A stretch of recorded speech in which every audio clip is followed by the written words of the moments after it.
저는 3년째 시골집에서 텃밭 농사를 일구고 있습니다. 첫 해 가을부터 시작된 저의 텃밭 농사는 처음에는 그냥 땅에 고랑을 만드는 방식의 일반적인 텃밭이었습니다.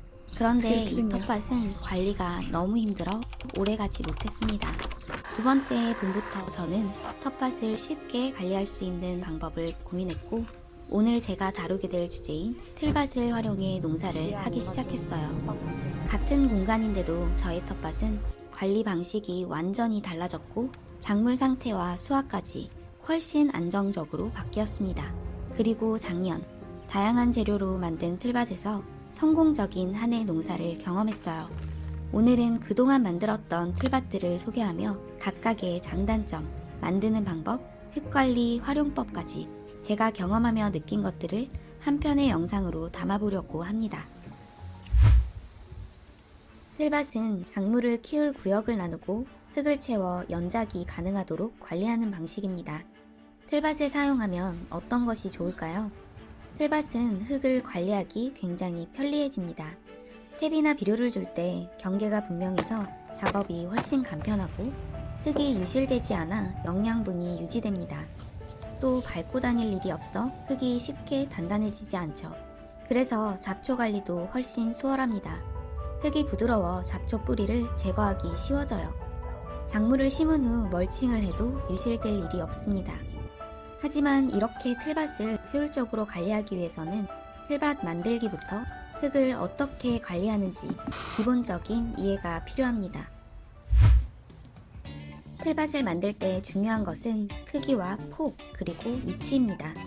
보통 60 곱하기 120 사이즈가 일반적이고, 저는 이렇게 두 가지 사이즈로 만들어 사용하고 있습니다. 틀밭에 흙을 채우는 것이 가장 힘든 작업이기 때문에 너무 작으면 채운 흙에 비해 심을 수 있는 면적이 너무 적어지고, 너무 크다면 흙의 양이 지나치게 많아지죠. 채울 흙은 부피로 계산을 해야 하기 때문에 10cm만 커져도 꽤 많아집니다. 또 틀밭을 놓는 방향도 중요한데요. 틀밭은 해가 뜨는 쪽에서 지는 쪽으로 길게 놓는 것이 좋습니다. 그 이유는 작물이 햇빛을 골고루 받게 하기 위함인데요. 저희 집은 해가 이쪽에서 떠서 저쪽으로 지는데, 그 사이에 이렇게 높게 방풍림이 있습니다. 그래서 이쪽 구역은 가로 방향, 저쪽은 세로 방향으로 틀밭을 배치했습니다. 만약 이 위치에 가로로 틀밭을 설치했다면 앞쪽 작물에 막혀 뒤쪽은 햇빛이 거의 들지 않았을 겁니다. 이렇게 환경에 따라 틀밭 배치를 다르게 하여 최대한 햇빛을 잘 받도록 설치해야 합니다. 틀밭 재료로 가장 많이 사용하는 것은 목재입니다. 저는 시중 제품, 방부목, 팔레트 목재 세 가지를 사용하고 있는데요. 목재로 틀밭을 만들 때 가장 중요한 것은 바로 모서리 보강입니다. 단순히 고정만 하면 1년을 버티기 어렵고 습기에 계속 노출되면서 뒤틀림이 생기기 때문입니다. 그래서 보시는 것처럼 모서리 부분을 철물이나 목재로 단단하게 보강해줘야 합니다. 그리고 중간에 가로지지대를 추가하면 뒤틀림을 줄이고 다양한 상황에서 편리하게 사용할 수 있습니다. 그동안 제가 사용해본 결과 방부목은 생각보다 오래가지 않았고, 개인적으로 팔레트 목재가 더 나은 느낌이었어요. 더 오래 사용하고 싶으시다면 이렇게 제초 매트를 안쪽에 덧대어 물이 닿는 부분을 최소화해주면 좋습니다. 이 구역은 기와장을 활용해 틀밭을 만든 곳입니다. 땅을 살짝 파고 기와장을 겹겹이 놓아 틀밭을 만들었는데, 기와의 경우 일부러 깨트리지만 않는다면 오랫동안 사용이 가능합니다. 벽돌은 거의 영구적으로 사용할 수 있기 때문에 좋지만, 저의 경우에는 구조를 바꾸기 힘들어 목재를 주로 사용하고 있습니다. 이 큰 틀밭을 온전히 흙으로 채운다면 얼마나 필요할까요?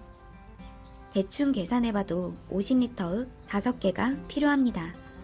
그래서 비용도 아끼고 거름이 될 수도 있게 통나무와 나뭇가지, 낙엽 등 여러 재료를 채운 뒤 흙을 덮어 만듭니다. 흙 속에 나무를 넣으면 많은 분들이 가스 피해를 걱정하시는데요. 시간이 흘러도 통나무는 생각보다 쉽게 썩지 않았습니다. 다만 쉽게 분해되는 낙엽이나 푸른잎 등을 넣을 경우 미리 만들어두는 것이 좋습니다. 알갱이 비료, 농사를 위해 꼭 필요하죠. 그런데 틀밭의 경우 흙을 계속 재사용하기 때문에 비료를 과다하게 사용하면 장기적으로 흙이 점점 약해지고 산도 문제가 생길 수 있습니다. 그래서 저는 비료와 함께 집에서 쉽게 구할 수 있는 재료로 미생물과 각종 비료를 만들었습니다. 예를 들어 계란 껍질은 그대로 사용하면 흡수가 어렵기 때문에 식초 같은 산을 이용해 식물이 흡수할 수 있는 형태로 바꿔준 뒤 사용하고, 미생물 음식물 처리기에서 나온 가루를 활용하거나 잡초를 물에 담가 숙성한 액비를 사용하기도 합니다. 또 타고 남은 재는 벌레를 막고 산성화된 토양을 중화시켜줍니다. 집에서 쉽게 미생물을 번식시킬 수도 있는데요. 쌀뜨물과 우유를 활용해 유산균을 만들어 사용할 수도 있습니다. 예전에 제가 만드는 방법을 소개한 영상이 있으니 궁금하신 분들은 살펴보시기 바래요. 하지만 이렇게 매번 천연 비료와 미생물을 만드는 것은 여간 귀찮은 일이 아닙니다. 그래서 대용으로 시중에 나와 있는 간편한 토양 미생물 제품을 사용해도 좋습니다. 흙에서 미생물이 얼마나 중요할까요? 보통은 필요한 영양분을 비료로 공급하면 끝이라고 생각하지만 실제 식물에 영양분을 공급하는 일을 하는 건 미생물입니다. 흙 속의 미생물은 낙엽이나 유기물을 분해해 식물이 흡수할 수 있는 형태로 바꿔주는데 이걸 영양분 순환이라고 합니다. 미생물이 작물의 뿌리 주변에서 활동하면서 양분 흡수를 도와주고 흙을 부드럽고 안정되게 만들어 뿌리가 더 넓게 퍼질 수 있는 환경을 만들어줍니다. 결국 미생물은 흙 속의 환경을 바꿔서 작물이 스스로 잘 자랄 수 있게 만들어주는 엔진인 셈이죠. 제가 사용하는 미생물 삼총사는 3가지의 자연 미생물이 들어있는데요. 여러 영양분까지 들어있어 간편한 제품입니다. 모종을 심기 전 흙을 만들 때부터 수확까지 전반적으로 사용했을 때 수확물의 품질에 상당히 효과가 크다고 입증된 제품입니다. 사용 방법이 굉장히 편한데 이 작은 한 병이 200평 용량으로 자주 뿌릴 필요 없이 1, 2주에 한 번 정도 적은 양을 물에 섞어 관주와 옆면 시비를 하면 됩니다. 그래서 실제로 제가 효과가 궁금해서 똑같은 환경에서 자란 청양고추와 방울토마토 모종으로 약 25일간 실험을 해봤습니다. 한쪽은 미생물 삼총사를 일주일에 한 번 정도 처리했고 반대쪽은 오로지 물로만 키웠습니다. 사실 한 달도 채 안 되는 기간이라 아주 큰 차이를 기대하진 않았는데요. 얘는 미생물을 처리한 거고 아나운서입니다. 좀 달라. 신기하게도 방울토마토의 경우 뿌리의 크기가 눈에 띄게 차이가 났습니다. 이렇게 보니까 차이가 확실히 크다. 청양고추의 경우에는 조금 더 이쪽이 굵은 느낌이. 뿌리 크기보다 뿌리의 굵기에서 차이가 보였습니다. 저도 반신반의했던 실험이었는데 효과를 눈으로 직접 보니 올해 농사에 미생물 삼총사를 적극적으로 사용해 봐야겠습니다. 섞어짓기는 틀밭을 활용할 때 특히 재미있는 부분인데요. 보통은 한 작물을 한 곳에 몰아서 심지만 저는 함께 심었을 때 서로 보완할 수 있는 작물을 모아 심고 있습니다.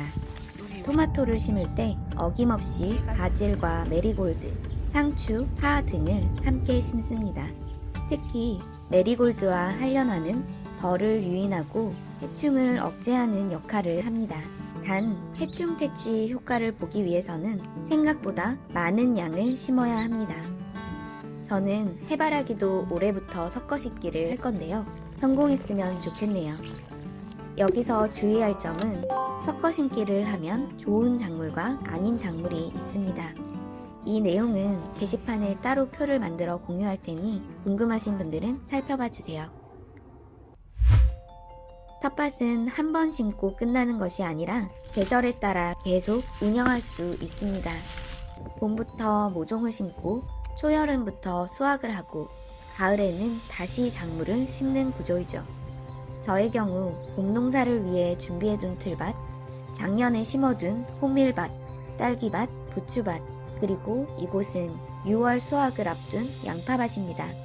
틀밭은 이렇게 구획이 나뉘어 있기 때문에 시기가 다른 작물을 구별하고 옆 작물에 피해가 가지 않게 수확하는 등 계획적으로 관리 및 운영하기가 쉽습니다. 또 틀밭은 작물마다 필요한 영양분이 서로 다르기 때문에 구역별로 따로 관리할 수 있는 것도 큰 장점입니다.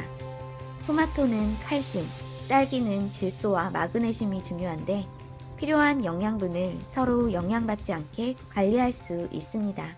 연작 피해를 막기 위해 돌려짓기도 가능하고 흙 상태가 좋지 않은 틀밭은 농사를 쉬면서 집중 관리도 가능합니다.